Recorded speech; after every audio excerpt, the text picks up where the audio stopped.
Welcome and thank you so much for joining me, Holly James, and our GS Recruitment Leading in Lockdown for another episode. Today I'm going to be talking to the lovely Jane Thomas from the Southwest Contact Centre Forum. So thank you so much for joining me today, Jane. It's lovely to have you and to be chatting to you a bit more about what the Contact Centre Forum is doing at the moment. A very good morning to you, Holly, and thank you for the invite. I'm looking forward to our conversation.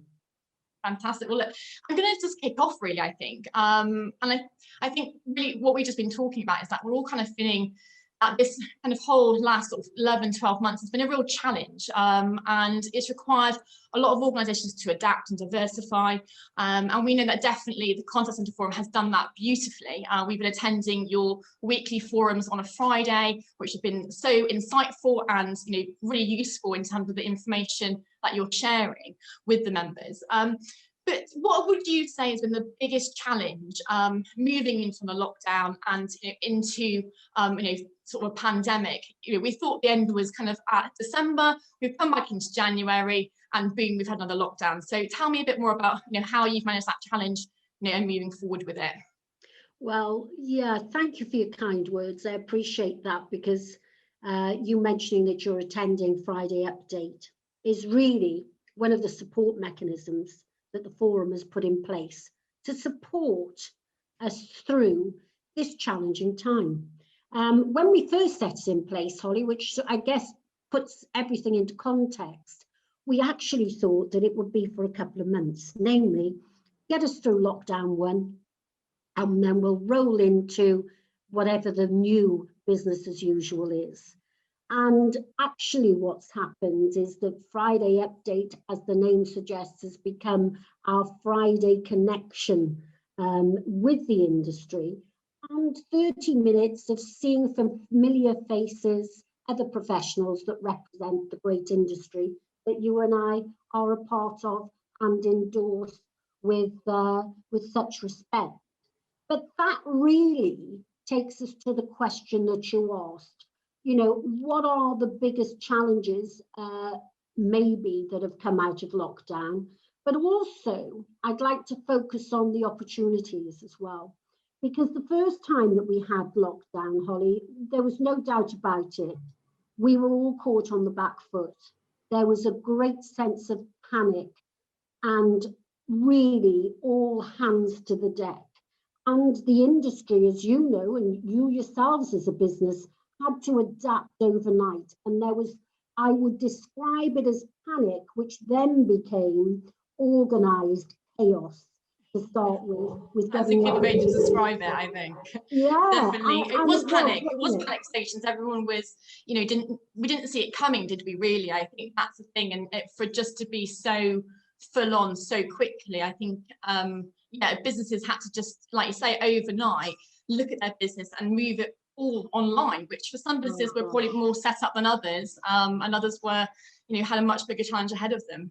Yeah, and when you're talking about the size of businesses that we're blessed to deal with, with thousands of employees that, have got to all of a sudden move from bricks and mortar to their homes, the carnage, and I use that word with respect, that could have caused if they'd got it horribly wrong, would have been devastating for both the brand and the customers. It was already challenging enough. But we've got through that lockdown 1. We all came out the other end and better for it, because it is quoted that it catapulted us in terms of thinking of the future workforce by circa 6 years. And it really forced the hands of boards to say we must empower our people through systems, through technology, through processes, and trust them to do a good job when they're not being visually and literally overseen. And I think you say trust. I think that's the biggest thing, isn't it? I think a lot of companies that we've spoken to and that we're talking at the forum on a weekly basis were already had plans to move somewhat online, maybe having more flexible working patterns for their staff, because that's what employees really want right now. And actually the kind of hardest point was just kind of going for it and taking that leap of faith and trusting your employees or staff to do what they need to do from home.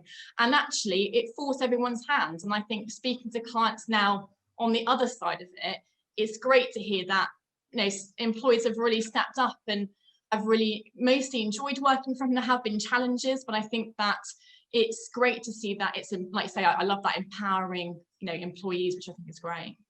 It is, and we've seen wonderful case studies across the piece of and almost acts of extreme kindness that have come out of that lockdown. As we've moved into lockdown 2, I would suggest, Holly, from what we're picking up as industry fora, is that it's a very different feeling. We're prepared.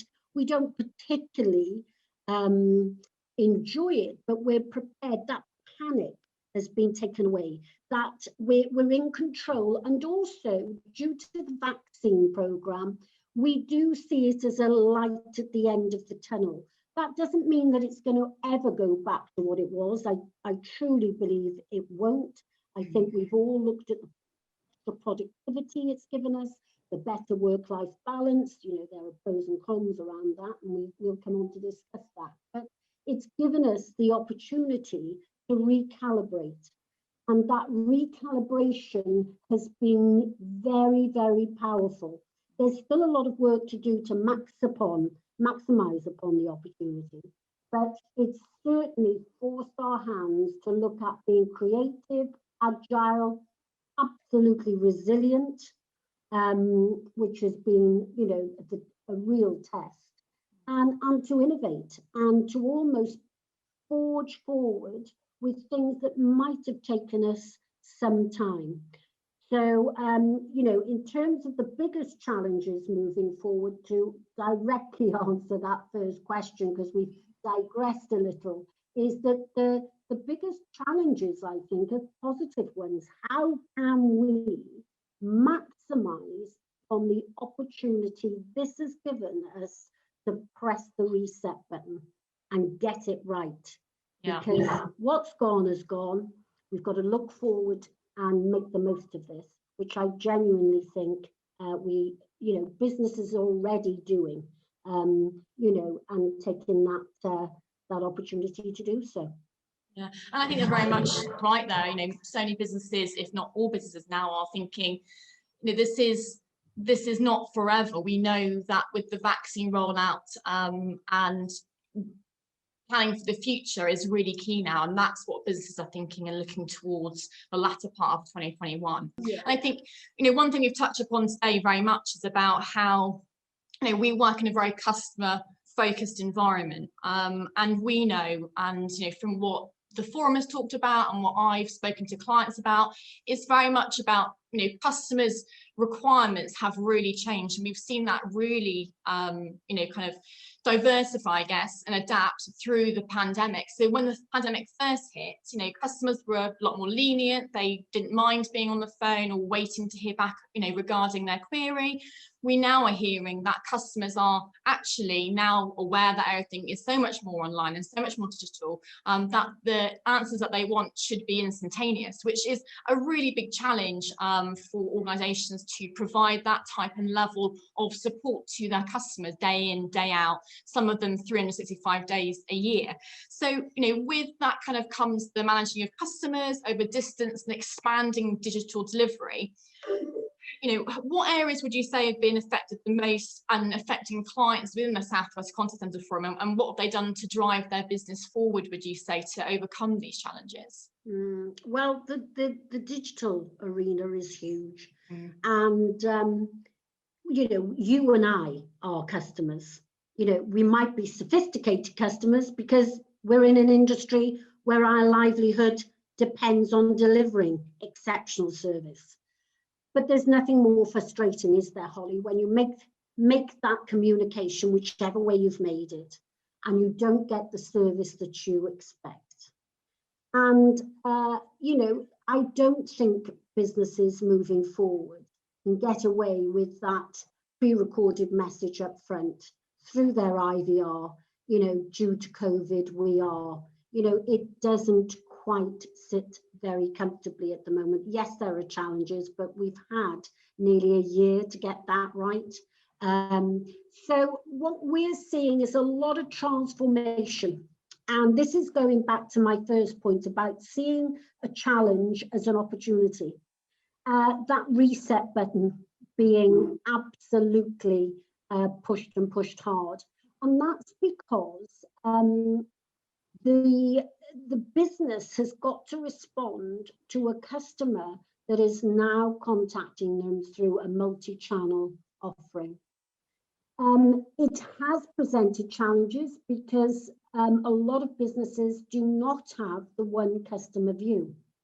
So namely, they will have separate legacy systems, which and each part can contain, customer information. So when you're then working from home as an agent, and you maybe don't have that one view of the customer, hence the complexity and hence then the level of service going down. So the biggest piece where you talk about, expanding on delivery is how can businesses become digitally effective? How can they have one view of the customer? And frankly, that's where a lot of the tech companies have stepped up to the plate and are having a very good time of it right now because they've got the solutions in place to enable businesses to do just that. Long gone are the days as well with technology where it involves a huge one-off capital spend. The tech companies these days absolutely will work with the customer with their respective budgets and their needs, with their respective phasing. So there's been a real push from many businesses that we deal to transform on two levels.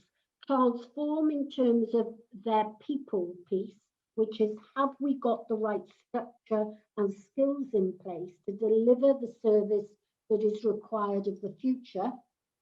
And have we got the technology on the other side to be able to deliver robustly what we need to deliver as a service? So there, people and technology in contact centres, that's nothing new. But it's definitely not. That is a contact centre. Yeah. However, the exciting part about that is the CX piece, the customer experience. Yeah, it's huge, that really focus now, isn't it? And, it's exciting to see the way companies are developing that. The other piece that goes with that is that how traditional delivery streams are being regenerated to be more flexible in line with customer demands.